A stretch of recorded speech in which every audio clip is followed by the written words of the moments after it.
Hello everyone, welcome to this YouTube channel. My name, as you all know, is Oreoluwaa with a double A, and you're welcome to this YouTube channel. I film about faith, health, and lifestyle. If you like any of these things, feel free to stay around. I mean, it's free. It's very, very free. So let's get into today's topic. As you can probably tell from the title of the video, we're talking about something related to science and faith. So I am a medical doctor and I am also a Christian, a believer. And we're going to be combining these two things. How does it work? How do we manage these two things? Do I dump science or do I dump the faith? Let's talk about these things. I know a lot of us have probably heard testimonies, especially as believers. We have heard these testimonies a lot. Oh, I went to the doctor because I was probably having a stomach ache or something, and the doctor gave me a certain diagnosis. Thank God, because the doctor said that I was going to do surgery, but God has put the doctor to shame. I am now perfectly whole. I am perfectly fine. I'm not doing surgery again. Do you know the line that used to pain me the most? God put the doctor to shame. You need to realize that God is the creator of every single thing, including science. Let it sink in. Including science. God is the creator of everything, including science. So God that gave us this wisdom. I mean, yes, we went to school, but the people that first found out these things, Scripture says, no man receives a thing except it be given to him from above. Meaning that if God did not release this wisdom to a man, we would not know it. We will not know it. No matter the science or whatever we learn in school, we will not know it. And the reason why God is still very, very, very sovereign is because not everything is in the books. What I mean by that is not everything is in the medical book. Not everything is in our book or journals or whatever people write. Not everything is there. That's why we say certain things are idiopathic, because the cause is not known. All I mean by idiopathic is like there's no known cause. So after all the search and the search and the search, there is still no cause for that particular thing. That is where you know that their hands are tied. But here is it, guys. A doctor or whoever is seeing you or consulting for you, or even a nurse or people in the medical field, they are bound, especially a doctor, we are bound by Hippocrates oaths. Yes. We are bound by their oaths to tell you everything that we need to know, everything that you need to know rather, and everything that we should do to you when we find people or patients in such conditions. I don't know if you get what I'm saying. So we are bound by that oath to do everything possible and to tell you everything possible according to what has been studied and all the science that has been practiced over the years. So when there's something that we see that we've learned according to the books, we know that this is the right thing to do, and it is our duty. It's your choice to decide to say, okay, you don't want this treatment. I mean, you're very free. You don't want this treatment, no. But it's our duty to counsel you aright according to what we know best that God has given us. So we counsel you and tell you the right thing to do. So if you come back and say, oh, doctor, I'm fine now, I didn't have to use this so and so thing, I just came to do a checkup to make sure that what you diagnosed me for is no longer there, it's fine. I'm pretty sure the doctor will be excited and it will be a wonder. I mean, there are a lot of cases and scenarios that we see in the hospitals, and you'll be like, wow, how on earth did you survive this? Like, how on earth are you standing? Like, it feels like a medical miracle, because according to our science and all that we know, your healing or something that has happened to you is not meant to happen. So that's to tell you that medicine in itself has its own limitations, and God is supreme. That's why we call God the greatest physician.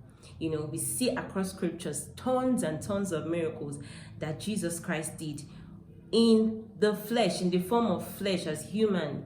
Tons of miracles that he did here on earth, and we still see a lot of servants of God still performing miracles in God's name. And we can see the mighty hand of God. So a lot of doctors will agree with me. Faith trumps medicine. There are a lot of times that your doctor will tell you, please go and pray. As you're using this medication, pray about it. Especially if it's a doctor that, that knows God, can tell you as you're taking the medication, pray. Or there are some scenarios where a doctor knows that this person is likely to die or something like that, and they tell you, do you believe in God? Pray. In the book of Mark 2:17, scripture says clearly, and these are even the words of Jesus, that it is those that are sick, those people that are not healthy or have a fever or something that need a doctor. I'm paraphrasing here. I'll put the scripture down here. Those that are sick that need a doctor. So Christ never condemned the medical profession. He never condemned the science in itself. It says people that are sick, they need a doctor. And we also saw that one of the apostles, Luke, was a medical doctor. In the book of Colossians 4:14, he actually called him a physician. So we know that he was a doctor. And yet, he still had his spiritual journey with Christ. He still had his perfect walk with Christ. Do you understand? So as long as you continually remember that your faith and Christ trumps everything that is science. Science is you using your mind trying to explain things, but faith is the supernatural. Let me just put it like that. It's just the supernatural, something that beats the understanding, something that beats what your mind can grasp. If you don't take anything from this video at all, I want you to understand the fact that if you take a medication and the drug works for you, it is still a miracle. It is something to be grateful for. A lot of people take medications and it doesn't have any effects, doesn't work for them. So eventually they are still, they're taking medications, and it's not working. But if you take a medication and it works for you, you're fine. It is still a miracle. Doesn't mean that God did not still use the medication to heal you. Okay? God could have used the medication to heal you. Everything is still part of God's work. Do you get what I'm saying? Also, if you read the story in the book of 2 Chronicles 16:12-13, where King Asa, he has a sickness or like an illness. I'll put the story here on the screen for you to see. So he had an illness, and this illness kept getting worse. It was just getting worse. And the scripture clearly says that he did not seek God in his sickness. Yes, he sought medical help. He sought his doctors, sought people to help him. But he did not seek God, and he died in that sickness. He died, like the sickness killed him. All I'm just trying to say is that when you use the medication, pray. And when it works for you, still appreciate God. It is still you using your faith and also science that God made. God made everything. God, like I said at the beginning, God is the creator of everything. So you're using all these factors. You pray, you use medications. If you do not want to use medications, make sure that you're not suffering as well. Make sure that you are not killing yourself in the process.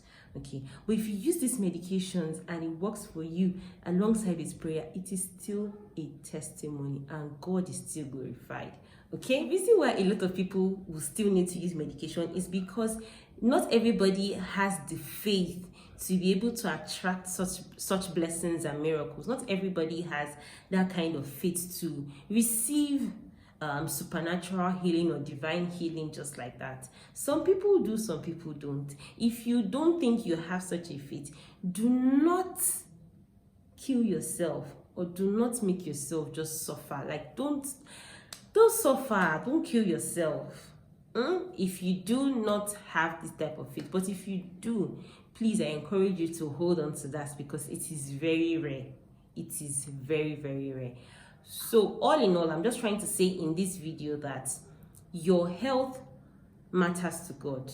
Your health matters to God. It says he has given us everything that pertains unto life and godliness. Your life includes your health, and he has given people wisdom. He has given people wisdom to know that, okay, when you have this chest infection or you have this abdominal pain or something, they give you this medication and you are fine. An example of the supernatural faith is Peter's mother-in-law we see in the Bible, where she was sick, she had a fever, and Jesus Christ came and he healed her, and she got up, she was fine. You know, that was it. Fever, vam. Fever just disappeared like that. You know, it happens, and it can still happen in this our time. But ensure that you are not suffering. If you realize that you are not getting better after a while, or you realize that something has been disturbing you for so long, please get yourself checked. Some people don't even want to go for checkup at all. Please, let's change. Please, let's change. You are not bruising the ego of a doctor to go and tell them, okay, I'm feeling like this, and the person gives you a drug and you're fine. You're not bruising the person's ego. You're only helping yourself. And also, like I said at the beginning, that story where I said they have put the doctors to shame. Please, you people should stop saying this thing, because it's medicine you're putting to shame. It's not the doctor, and medicine, we all know that medicine is limited. So anyways, that's for this video. I hope you learned one or two things. I hope that you are blessed in one way or the other. Don't forget to share this video, give it a thumbs up, and if you're seeing this video for the first time, subscribe. I have wholesome content that you will enjoy. I will see you in my next video.